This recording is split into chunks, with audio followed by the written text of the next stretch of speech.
வணக்கம். ஆம்பூர் அருகே கதவாளம் ஊராட்சியில் அருள்மிகு ஸ்ரீ பத்மாவதி தாயார் சமேத ஸ்ரீ சீனிவாச பெருமாள் வைகுண்ட ஏகாதசி பரமபதவாசல் சிறப்பாக நடைபெற்றது. திருப்பத்தூர் மாவட்டம் ஆம்பூர் அருகே கதவாளம் ஊராட்சியில் அருள்மிகு ஸ்ரீ பத்மாவதி தாயார் சமேத ஸ்ரீ ஸ்ரீனிவாச பெருமாள் வைகுண்ட ஏகாதசி பெருவிழா மிகவும் விமர்சையாக நடைபெற்றது. இதில் ஆயிரக்கணக்கான பக்தர்கள் கலந்து கொண்டு சுவாமி தரிசனம் செய்தார்கள். சொர்க்கவாசல் திறக்கும் பொழுது பெருமாளுக்கு சிறப்பு அலங்காரம் செய்யப்பட்டு தலையில் தங்க கிரீடம் சூடப்பட்டு பொன் ஆபரணங்கள் வெள்ளி ஆபரணங்கள் அணிவித்து சிறப்பு அலங்காரம் செய்யப்பட்டது. கோவில் வளாகத்தில் ஊர்வலமாக தோளின் மீது சுமந்தபடி கோவிந்தா கோவிந்தா என்ற கோஷங்கள் எழுப்பி சொர்க்கவாசல் திறக்கப்பட்டன. இதனை கண்ட பக்தர்கள் கோவிந்தா கோவிந்தா என்று ஆன்மீக சத்தத்தோடு பெருமாளை வரவேற்றனர்.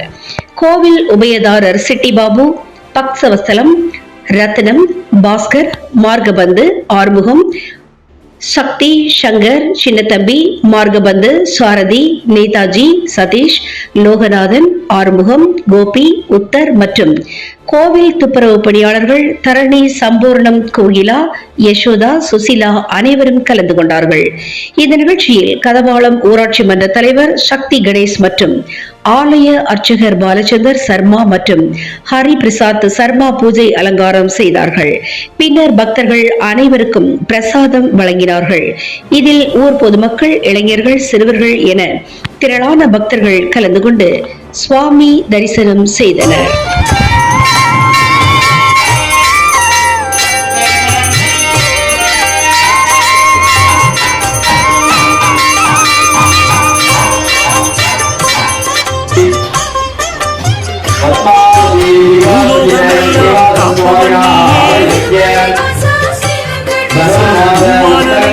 கொண்டவன் நீயே,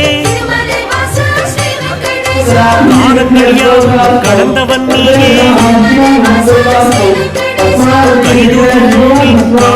நீயே, ஞானத்தை இழந்த நாயகன் நீயே, நாடிய செல்வம் தருபவன் நீயே, கோல எழிலை கொண்டவன் நீயே, கோவிந்தா என்றால் அருள்பவன் நீயே, மாலவன் என்று உனை அழைப்போமே, மாமலை எழில் வாழ்பவன் நீயே,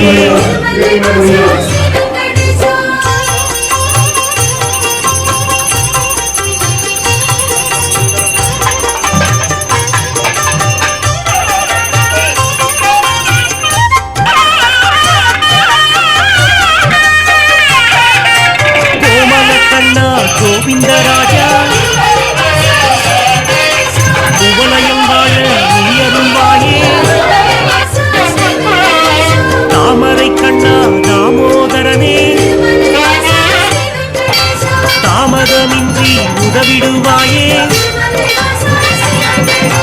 வாமன ரூபம் எடுத்தவன் நீயே, வணங்கிட வந்தோம் உன் திருவடியே,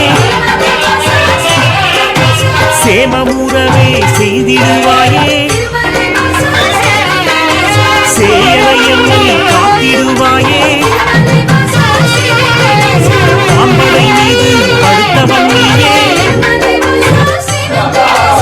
ஆக்கடல் வாசம் செய்பவன் நீயே,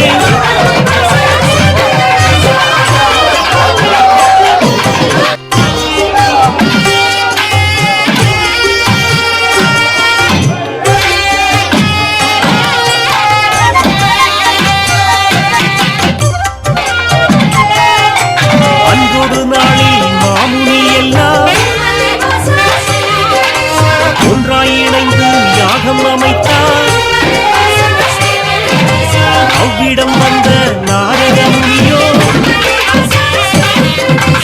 உங்களின் யாக பலனை எல்லாம் யாருக்கு அளிக்க தீர்மானம் செய்தீர் என்றொரு கேள்வி கேட்டிடலானார்.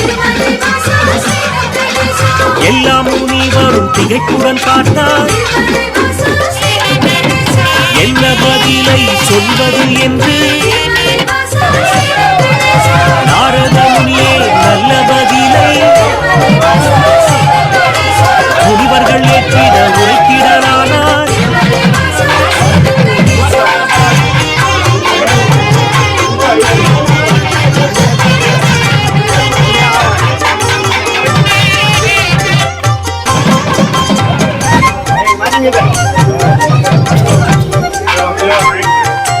தருமரின் ஆட்சி முடிந்ததினாலே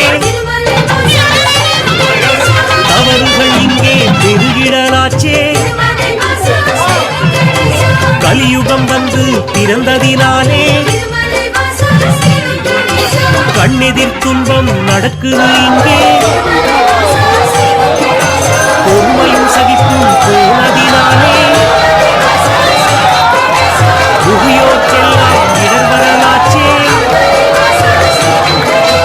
உலகினை திருத்தும் உத்தமர் யாரோ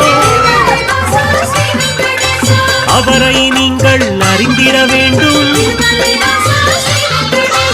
யாகத்தின் பலனை அவரிடம் தருக என்று வைத்தாரே நாரத பெருமான்.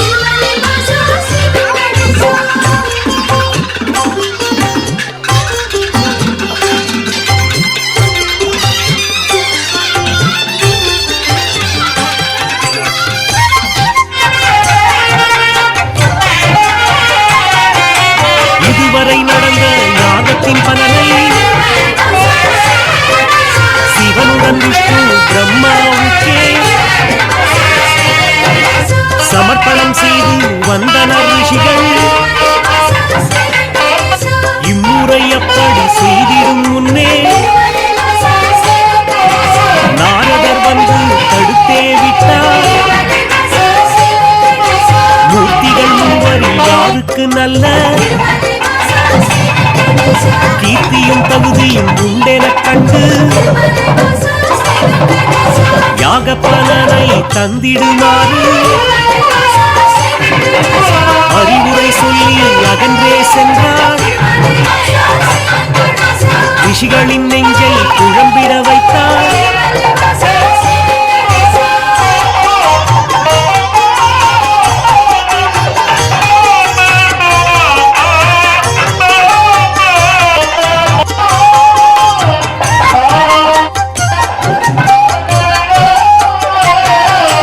முனிவரின் கூட்டம் ஒன்று கலந்து புத்தியில் சிறந்தவர் யார் என்று அறிய பிருகு முனிவரை தேர்ந்தெடுத்தனரே. அவரும் சம்மதம் என்றுரைத்தாரே. பிரம்மலோகம் முதலில் சென்றார்.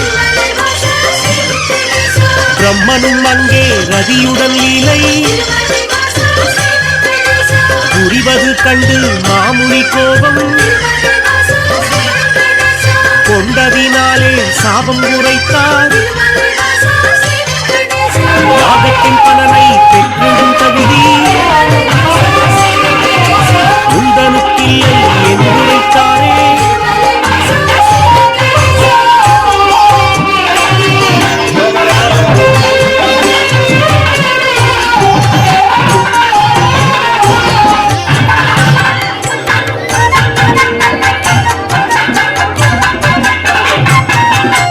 நான்கு முகமும் எட்டு விழியும் கொண்டவராக நீ இருந்தாலும் வந்தவர் தம்மை மதிக்கும் பண்பு உன்னிடம் இல்லை. அதனால் உனக்கு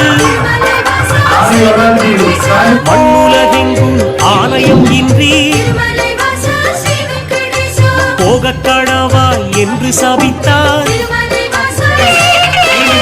அயனும் சிந்தை கலங்கிறானாம். அடியேன் பிழையை பொறுப்பீர் என்றான். ஒரு நொடி கூட அங்கிருக்காமல் பிருகு முனியும் புறப்பட்டாரே.